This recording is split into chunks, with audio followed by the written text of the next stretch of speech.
Conservative Media Peeps, what's up? It's me, John D. Villarreal, and this is your entertainment report from Conservative New Media. Here's the deal. I just saw Thor, and it is awesome. You definitely need to see this film if you love comic books. It had something for everyone. First of all, my personal opinion, knowledge, and facts, not casting aspersions, all for entertainment, parody purpose, only took his claims. I thought this was great. I mean, the guy looked like Thor to me. It was big, tall, blonde, buff, the whole deal. He was, and he actually had, he did a good job of acting like the arrogant, brash Thor that was once Battle and stuff like that. But then he showed different layers as it went in there. Natalie Portman was the love interest on Earth. Natalie Portman's a great actress. I wasn't really feeling that. It was almost like, I was watching a different movie with her. I don't know. I thought they could have done a better choice there.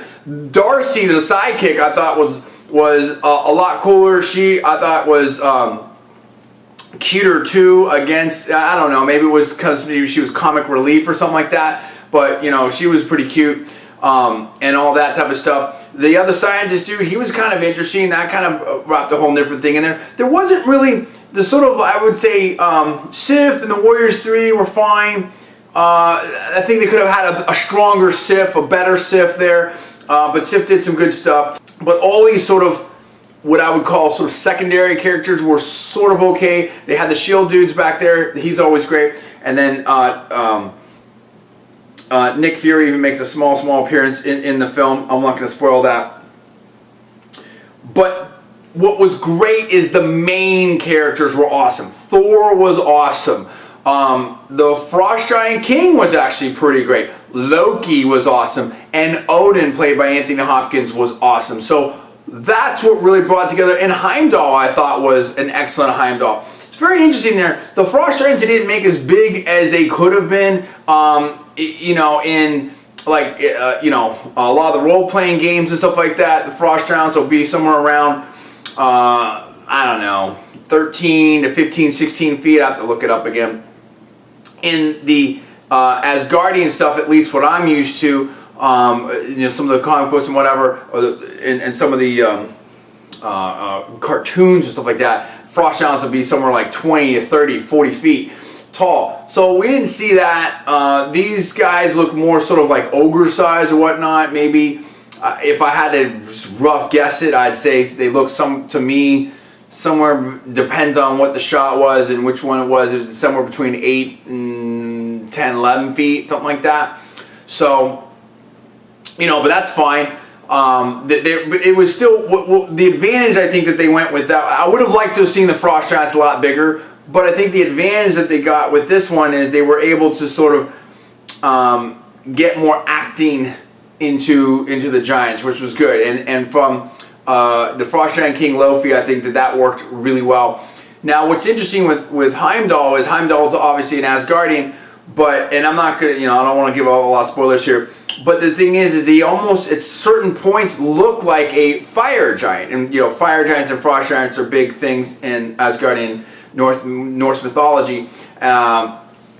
With sort of the fire eyes and stuff like that, and the big sword and all that, and the armor. Although Heimdall has a sword and armor as well in normal, so it was a little bit of a. And some shots Heimdall looked bigger than everyone else, and other shots he looked the same size as Thor. So I don't know. Maybe I saw that wrong or whatever.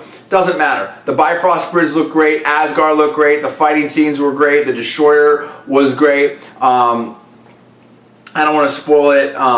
Anything at the end or anything, some of the action stuff like that, whatever. But I have a little nitpick with the battle with the Destroyer, but that's not a big deal. I think that it added a lot of layers and paradoxes here and left you wanting more, even though it was over 2 hour movie. It went like this. So I mean, it was everything you could want from a comic book movie. Yes, I could want more of this or more of that, whatever like that. But I mean, yeah, even with the effects they are today, it's really hard to get that full-blown impact in a Thor movie unless you're doing like a cartoon. But even then, I thought it just looked amazing. I thought they did just a great job.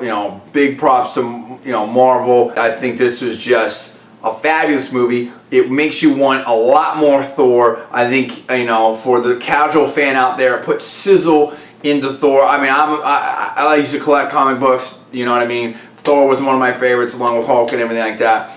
And this was definitely met my expectations, and in some ways I would say exceeded it. And I can't wait to see more. I want to see a Thor sequel. I want to see Thor in the Avengers, and that's coming. So there's a lot of great things that are teed up here. For me, I would give this on a 1 to 10. I would give this easily at least a 9, maybe more. I would call it 9 plus. You know, I have high standards, so I'll leave it at that. I'll call it a 9 plus. Fantastic movie. I think it's a must see. And I think honestly, if I would have to rate it up there, for me, everyone has, Spider-Man 2 was the great, you know. I think the Spider-Mans were fine. I don't think the Spider-Mans were some of the top things. I think the reason why a lot of people like Spider-Man is because, you know, they're there is obviously the hardcore, you know, Spider-Man fans out there, but a lot of non-comic book fans, let's say that, you know, like Spider-Man because I think he's more accessible to them, sort of a normal guy, sort of the almost in some ways, not the anti-hero, but sort of the happenstance hero, if you will, you know, and kind of a geek, kind of a nerd, so that duality there, you know what I mean? It's like, it's that kind of thing, and the whole New York thing and whatever like that. And look, Spider-Man's great, and they've done a great job with those. But, you know, to me, Spider-Man can only go so far as like the superhero thing. Here you've got Thor, who's a god who's come to Earth and stuff like that. So, you know, the Spider-Man movies for me, I think the third, people are like, some people like the first, some people really love the second. They think that's, you know, that's the whole thing. And then, you know, for me, I think the third was good because you had, you know, Venom and all that type of stuff. You have different things in there and great effects. But if I were to rank all the comic book movies, at least from Marvel, that have ever come out, I would put this and probably the first Iron Man up there as the top ones. And if I had to pick, that's razor close, dude. It's razor close.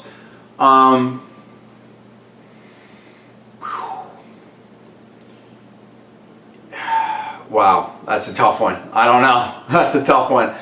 It might be Thor because it gives you everything that you want and stuff like that. I wanted even more. I mean, I can't wait. I just wanted more. I wanted more everything. And I think it did a great job with the material. You know, so it's just wow. And there's just so much more they could do with it and everything like that. The intrigue. I think that all the bad guys, everything. I just think that it rounded it out really well. So I think that this probably, for me, was the best Marvel comic book movie ever. Very close second in there is Iron Man 2. And then the Ed Norton Hulk, I think, is right behind that. I think they did a fantastic job with that, and we need to see more of that. And then I'd put in some of the other ones, you know, Iron Man 2s and Spider-Man's, this and that, whatever. But fantastic job. It's tremendous. What did you think about it? If you've seen it, I want to hear from people who have seen it, haven't seen it, everything like that. I want all the comments right now. And you guys can talk about which version to see. I saw it in the normal version. I thought that was going to be, because of everything, I thought that was going to be the best version to see. But what do you think about it? Comments below, subscribe above. I'm John D. Villarreal, and you're watching Conservative New Media.